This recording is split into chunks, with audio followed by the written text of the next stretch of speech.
السلام علیکم ناظرین، آج ہم اس ایپیسوڈ کے ذریعے سے جانیں گے کہ کس طرح سے فاروق اعظم نے رستم فارس کو شکست دے کر ایران کی سرزمین پر اسلام کا پرچم لہرا دیا۔ رستم نے جو سلطنت ایران کا وزیر اعظم تھا، سر دربار اعلان کیا کہ کون سا بہادر ہے جو لشکر عرب کی پیش قدمی کو روک سکتا ہے اور اب تک کی ایرانی شکستوں کا انتقام عربوں سے لے سکتا ہے۔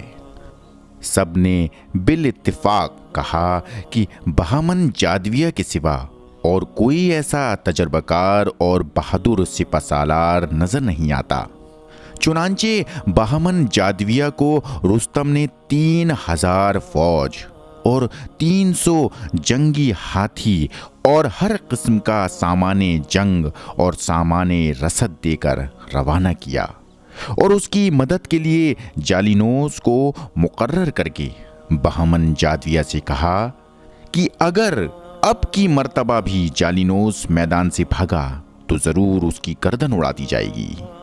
بہمن جادویہ کو درفش قادیانی بھی دیا گیا، جس کی نسبت ایرانیوں کا عقیدہ تھا کہ جس فوج کے ساتھ یہ جھنڈا ہوتا ہے اس کو کبھی شکست نہیں ہوتی۔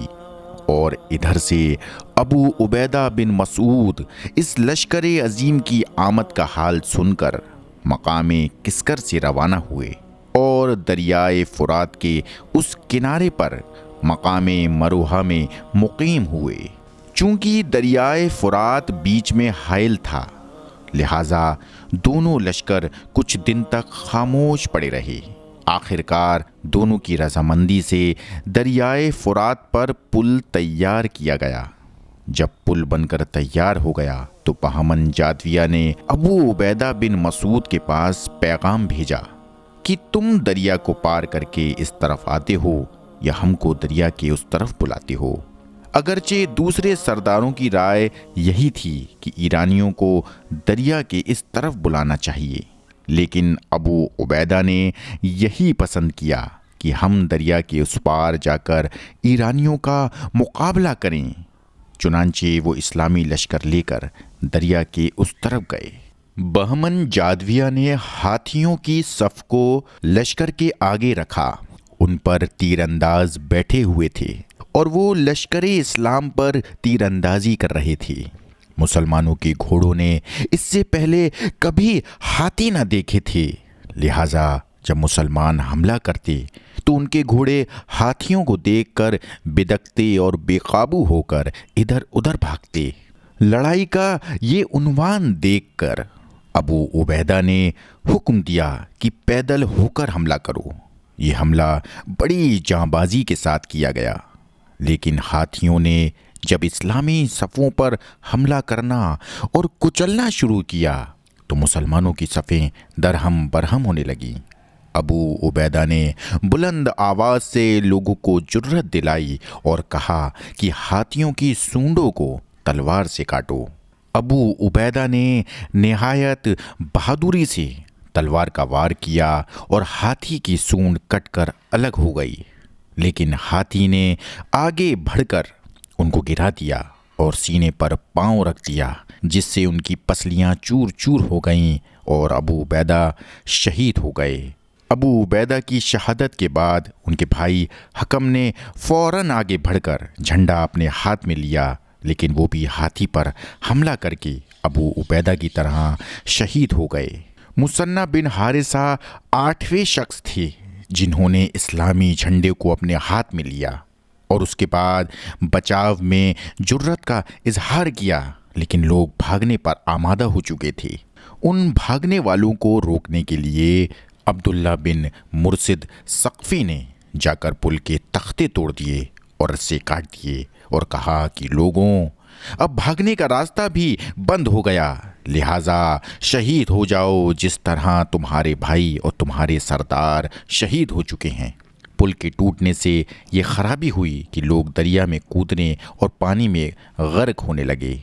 مثنہ بچی ہوئی فوج کو سمیٹ کر اور ابو مہاجن ثقفی جیسے سرداروں کو اپنے ساتھ لے کر میدان میں ڈٹ کر کھڑے ہو گئے۔ ساتھ ہی پل کو تیار کرنے کا حکم دیا اور تمام لشکر میں اعلان کرایا کہ میں ایرانی لشکر کو آگے بڑھنے سے روکوں گا۔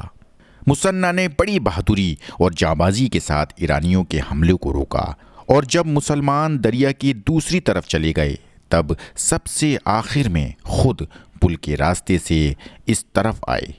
فاروق اعظم کو جب ابو عبیدہ بن مسعود ثقفی کی شہادت اور مسلمانوں کے بڑے نقصان کا حال معلوم ہوا تو انہوں نے خاص اہتمام کے ساتھ ایرانیوں کے مقابلے کی تیاریاں شروع کر دیں۔ قبیلے کی طرف قاصد بھیجے اور لوگوں کو لڑائی کے لیے ترغیب دی۔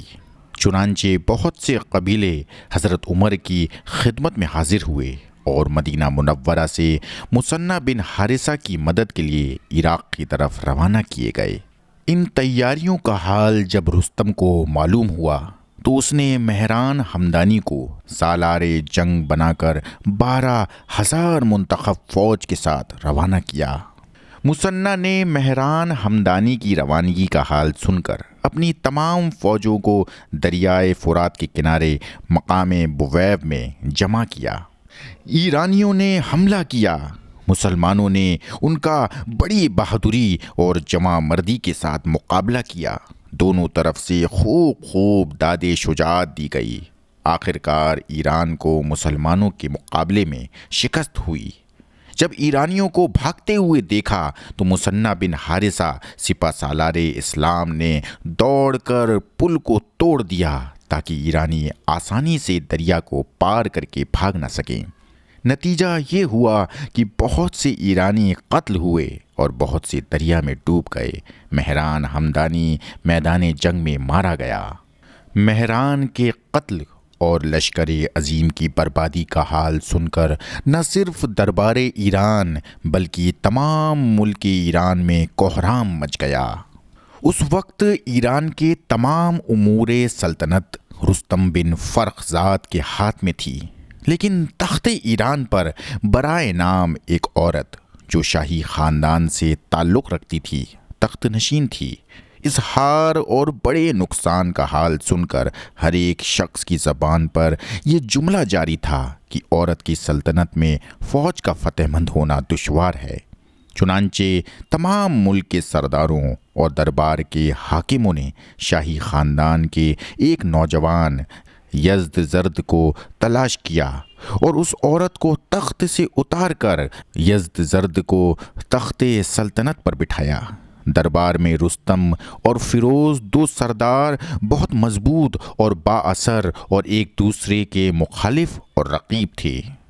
دربار ایران میں رستم بہت عقل مند اور تجربہ کار شخص تھا۔ اس کی رائے آخر تک یہی رہی کہ عربوں کو ان کے حال پر آزاد چھوڑ دیا جائے اور جہاں تک ممکن ہو جنگ کو ٹالا جائے۔ لیکن یزدزرد بادشاہ ایران نے ان خبروں کو سن کر اپنے جنگ کے وزیر رستم کو بلایا اور حکم دیا تو خود لشکر عظیم لے کر قادسیہ کی طرف روانہ ہو اور عربوں کے روز روز کے جھگڑے کو پورے طور پر ختم کر دو۔ 1.5 لاکھ ایرانی لشکر سابات میں رستم کے گرد جمع ہو گئے، جو ہر طرح کے لڑائی کے سامان کے ساتھ تھے اور لڑائی کے جوش و شوق میں ڈوبے ہوئے تھے۔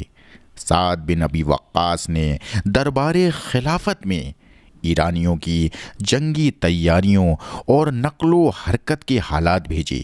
فاروق اعظم نے سعد بن ابی وقاص کو لکھا کہ تم ایرانیوں کی فوجوں کی کثرت اور ساز و سامان کی زیادتی کو دیکھ کر بالکل نہ ڈرو، بلکہ اللہ تعالیٰ پر بھروسہ رکھو اور اللہ تعالیٰ ہی سے مدد طلب کرتے رہو، اور جنگ سے پہلے کچھ آدمیوں کی ایک جماعت یزدزرد ایران کے بادشاہ کے پاس بھیجو تاکہ وہ دربار ایران میں جا کر اسلام کی دعوت دینے کے فرائض انجام دیں، اور ایرانی بادشاہ دعوت اسلام قبول نہ کرے تو اس انکار کا وبال بھی اس پر پڑے۔